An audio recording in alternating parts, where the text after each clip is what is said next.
En octobre 2013, Libération réalisait un portrait d'Adèle Exarchopoulos, en expliquant dans le titre de celui-ci qu'avec l'actrice, tout est une histoire de fougue.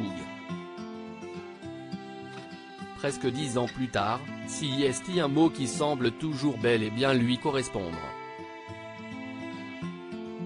Il n'y a qu'à voir l'énergie et la folie qui se dégagent de son récent passage dans la 3e saison de LOL, qui sort, l'émission présentée par Philippe Lachaud et diffusée sur Prime Video, dans laquelle des humoristes et comédiens, dont elle ou Pierre Ninet, ont pour mission de se faire rire les uns les autres. Le 22 mars dernier, alors qu'elle était invitée par Léna Situation dans son podcast Canapé 6 places, disponible sur Spotify, elle s'est justement exprimée sur son besoin constant d'être en action, et notamment sur son incapacité à rester concentrée à cause des nombreux fous rires qui prennent possession de son corps au quotidien.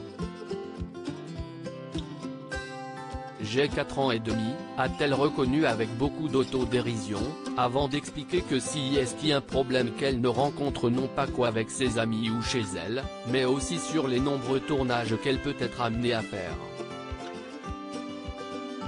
CIST horrible, a-t-elle confié à Léna Situation, avant de se souvenir de ce jour, visiblement plutôt récent, où un célèbre comédien a dû la recadrer sur un plateau.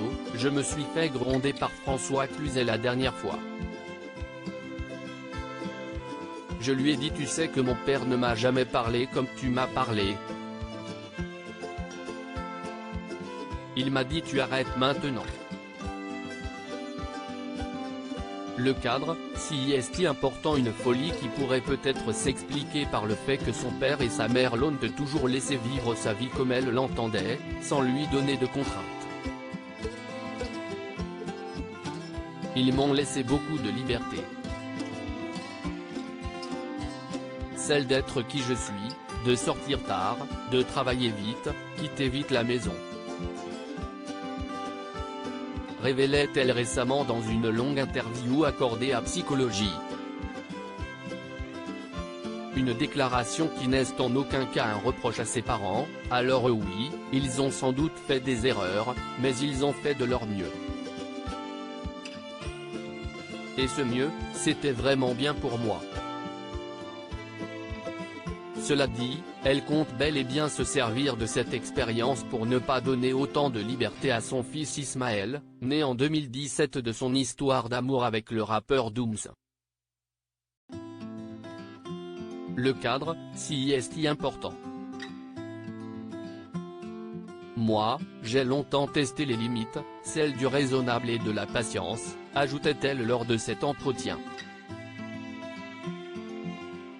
La preuve donc que, malgré son âme d'enfant, celle qui avait remporté le César du meilleur espoir féminin en 2014 pour son rôle dans la vie d'Adèle, sait se responsabiliser et adapter son comportement lorsqu'il s'agit d'éduquer son fils.